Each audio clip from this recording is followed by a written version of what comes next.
Hey guys, Jack here. I was originally going to upload a different video. Different vlog, but yeah, that one just got weird.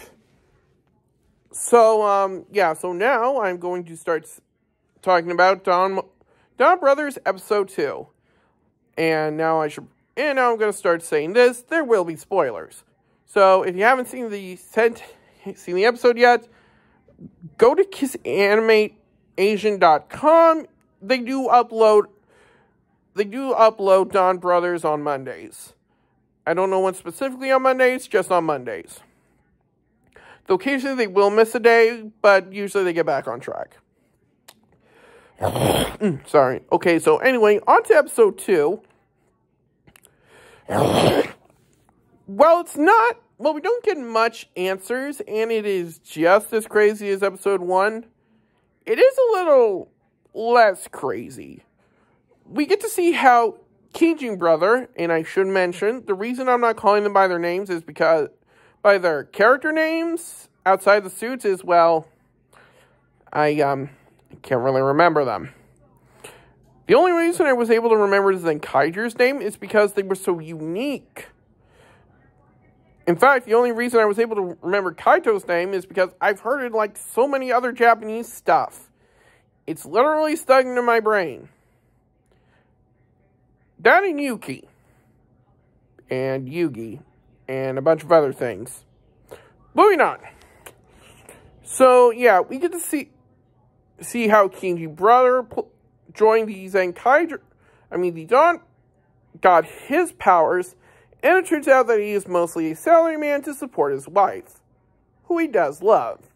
We'll have yet to see if she takes advantage of him or if she is appreciative of his hard work. I assume that she is, otherwise they still wouldn't be together. But hey, you never know. I should have also mentioned that Oni's sister is a high school girl. Yeah, they all have different professions and different ages. Which is weird, because usually in a Sentai, they would usually either be all the same age, while still having different jobs, or they would usually just, be part of the same group or something. So, I do like the fact that they didn't do that in here, continuing the uniqueness that was started in Kier Major for the Reiwa era, and it's still continuing from Zenkaiger to here. It is a very nice touch. We also meet the second general. Right there where I can't get out. Oh my. So you can see everyone? Yeah, I know. I'm never going to upload a vlog at this rate. Okay, so anyway, the monsters of the week, like I mentioned before, transform from human desires. God, not again. Oh, she's laying down. All right. Is transformed from one of Taro's co-workers, as he works for a delivery company. Not owns, works for, which does make sense. I do like how they made him seem just like the everyman, despite the fact that he is, I'm just going to assume, an alien at this point, because I have no idea. Anyway, we also get the introduction of a Nui brother. And, yeah, the CGI is just as iffy as Kijing Brothers is. We also see that they did follow through with making him a wanted criminal. Only time will tell if he was framed for a crime he didn't commit or if he actually did it. I assumed he was framed or something because he was able to join a Sentai team. On a side note, if that is the case, we're going to get a lot of jokes and hate towards the Japanese justice system. Yeah. And she's fine. Anyway, we also finally get to see Don Momotaro's and Oni sisters' transformations. And I'll admit, they are pretty cool. In fact, all the transformation sequences for the Donbrothers happen, especially when the especially when their sunglasses, yeah, seriously, fly out their face and turn into visors. It reminds me of Go Busters. Or here in the States, Power Rangers Beast Morphers, which I still think is a very underappreciated Sentai series. Though I will admit, the helmet cracking in Go Busters was ridiculous. Were their helmets made of China or something? Point is, it was weird. Anyway, like I mentioned, the monster formed for, well, Taro's elderly co-worker, which she doesn't really look that old. She just got some wrinkles. That's weird. What was I saying? Alright. Transforms into a train monster, which was based on Resha Sentai, which was based on the main aesthetic of Resha Sentai Tokyuger. We also see, some way, somehow, as it's never explained, that Inui brother got the soldier Sentai gear from Zenkai Black. Okay, I know he's called Zenkaiger Black, but Zenkai Black is just easier to pronounce for me. Don't you judge me. Anywho, we also learned that the Sentai gears are transformed from the Avotaro gears are transformed from the Sentai gears, which continues to solidify that this is indeed a Zenkaiger sequel. Though I now have to ask, where did the Zenkaiger Avataro gear come from? Yeah, that's weird.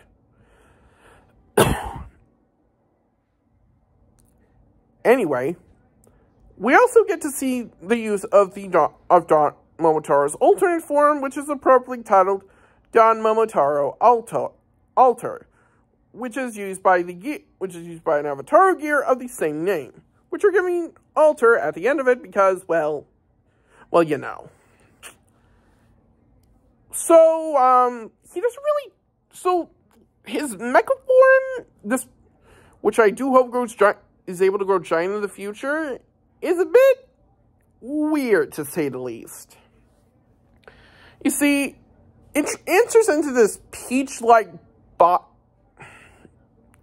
there's this peach-like body that, well, basically, his consciousness, and to a lesser extent, Don Momotaro's consciousness and his soul enter the body and allow him to control it. He can wield a mini version of the Zanglass sword, and he can transform back into his peach form to act like an armored shell, similar to like a crab or a snail.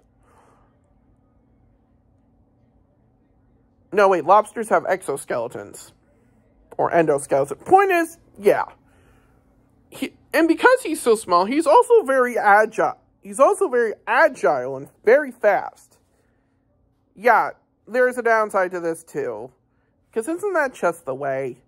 Yeah, his actual body basically becomes a wet noodle, causing the other Donbrothers to, well, carry him around like a sack of potatoes.